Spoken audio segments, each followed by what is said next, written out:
Hey everyone, welcome to Craving Something Scary, where it's all horror all the time.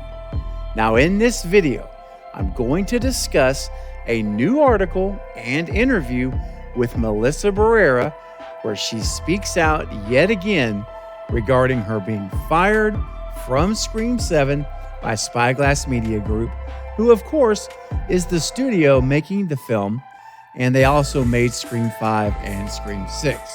Now, in the interview, Melissa basically doubles down on her position, which sparked her initial social media posts and also on her position regarding Spyglass. So, I am now going to show you exactly what she said and give you my thoughts on the Melissa front as well. Let's go! Hey, this is Lee Waddell, the original Ghostface from Wes Craven's Scream, and you are watching and tuned into Craving Something Scary.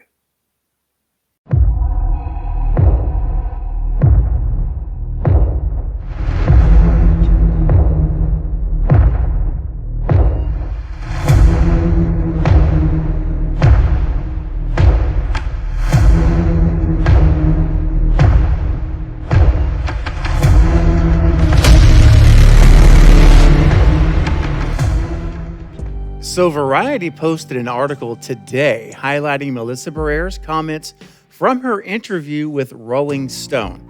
Now, disclaimer, guys, because of the sensitive nature and controversial topic of some of her comments, I have omitted them from what I'm going to share because YouTube is quick to take down content that contains certain words.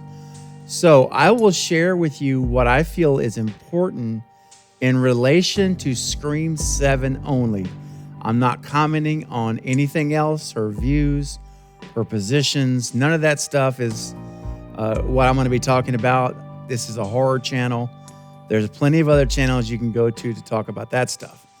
But that's not what I'm doing here, all right? This is strictly a Scream 7 related video. Now, you can visit variety.com to read the full article, though, if you desire. It's right there. You can pull it up and you can see everything. So if you see blank spots in what I'm going to show you, just wanted to explain to you why, and so you'll understand, all right?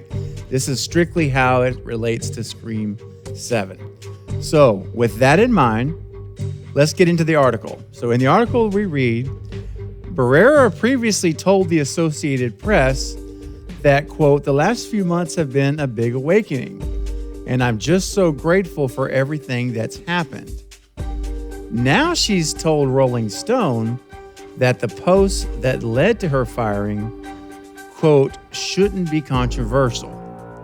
And then she says, "I'm not the first person that's happened to, but it was shocking." Barrera told Rolling Stone when the publication brought up Spyglass. So I'll just stop there for a second. And the reason I mentioned in the intro how, that she's basically doubled down is because once again, she's calling out Spyglass yet again and publicly saying, hey, I'm shocked. I was shocked that they did that this happened, and essentially saying it shouldn't be the case. So there's been rumors going around that, Nev is trying to get her a meeting with Spyglass, and there's, rumors that they're going to meet, or maybe they have already met. I take everything like that with a pinch of salt. That's why I haven't even done a video here to talk about those rumors. I'm just going to let those be. And if they turn out to be true, then great. That's great. But I just decided to, I made a decision to not cover that. But I'm going to say this. If indeed she did get a second meeting, then these comments that she's making here do not bode well for how that meeting went. I will tell you that, in my opinion. Because if that meeting went really well and Spyglass, and Gary Barber apologized, they did whatever that they needed to do to smooth things over and get Melissa back on to the project to where she feels comfortable doing that. if that happened, I don't see her going out here and now doing this interview, making these same exact comments, basically. It just doesn't add up. The math doesn't add up. So now, could be that they haven't met yet, possibly. So these comments could have been made, she made these comments that before they meet, maybe things will change. So again, grain of salt on all that whole new meeting stuff. Maybe it's true, but you never know for sure.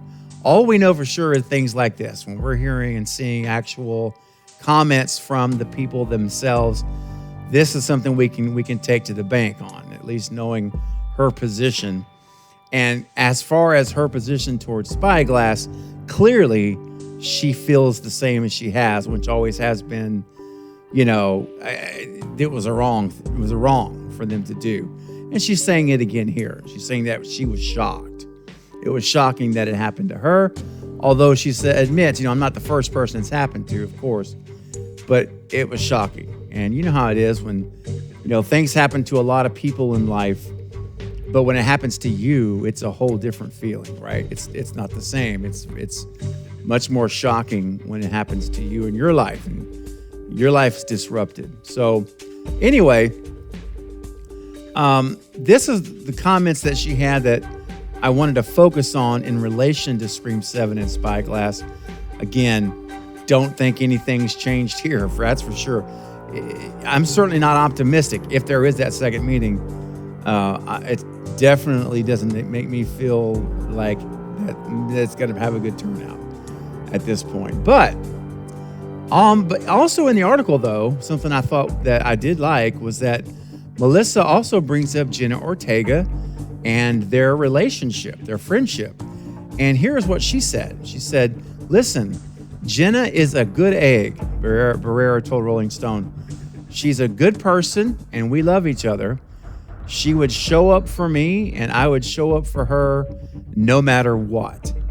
And I thought that was nice, because they always seem to have such a good chemistry and a bond together. And, that it's a real thing. I mean, they really are friends. It's not just a relationship on screen.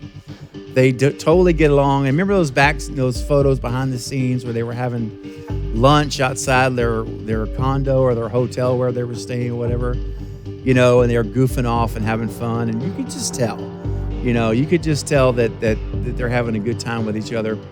And so that's cool to see. And, look, I know Jenna pulled out of Scream 7, stating it was a scheduling conflict, I think with Wednesday and stuff. And that certainly could be true. I don't know. I don't have her schedule in front of me. But I do think it was very, very odd. The timing of that was so odd because we get the announcement of Barrera being fired, and that was on an afternoon, like a Wednesday afternoon, if I remember right, in November. And it was the very next day, the next morning, all the news outlets are reporting Jenna has now left Scream 7 because of a, quote, scheduling issue. And again, it could be, but it also could be related to this. Jenna's in a great spot. She's got Wednesday going. She is turning into one of the hottest A-list young actresses right now in Hollywood. She's very sought after. She's got she got Beetlejuice 2 coming out, plus another movie that she's done. She's got like two films and a series right now that'll be out this year. And so she's getting a ton of work. So, you know what? It could have been easily said, and I said when it happened, this could easily be a principle thing. She's standing with her friend because she doesn't believe Melissa received the treatment she deserved. I don't know. But she did the right thing from a career perspective by saying it's a scheduling conflict, because that's something everybody can be like, oh, yeah, we know. We understand that. Whereas if she comes out and says, you know what, I'm pulling out of this because I'm standing with my friend in solidarity, then she's basically hurting her own career. So she made the right move either way with the scheduling out. That was a good decision.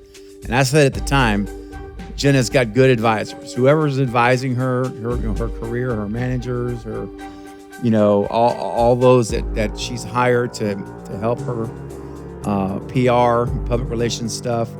She made the right decision. So they're telling her good stuff. But anyway, guys, look, I'll leave it there. I just want to know, what do you all think about Melissa's comments doubling down against Spyglass and the treatment she received from being fired from her social media post? I want to know what you guys think. Any new ideas or any new theories you may have now that a couple of months have passed and now we've got this new article and interview. Do you think there's any chance she may work it out with Gary Barber and Spyglass, that they could return, or do you still feel that it's a done deal? There's no way this is going to get smoothed over. It's too personal. So I want to know what you guys think. So leave your comments below right now so that we can engage and talk about it.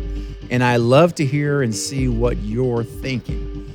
All right, I really enjoy that. So please leave a comment. Otherwise, I'll never know what you're thinking. So let me know what's on your mind regarding this. But that's going to be all for this update. Listen, I'll be back soon with more Scream and other horror movie content as well. Got a lot of interviews coming up. Make sure you're checking out the channel. The streams are up right now for you to see what's coming up. Don't miss any of it, guys. It's great stuff happening here on this channel. Also, don't forget to smash that like button on this video before you leave. I greatly appreciate that. It really helps the video out. And if you have not subscribed to the channel, if you're visiting today, what are you doing? Smash that subscribe button. Make this your home for horror on YouTube. Would love to have you here as part of the family.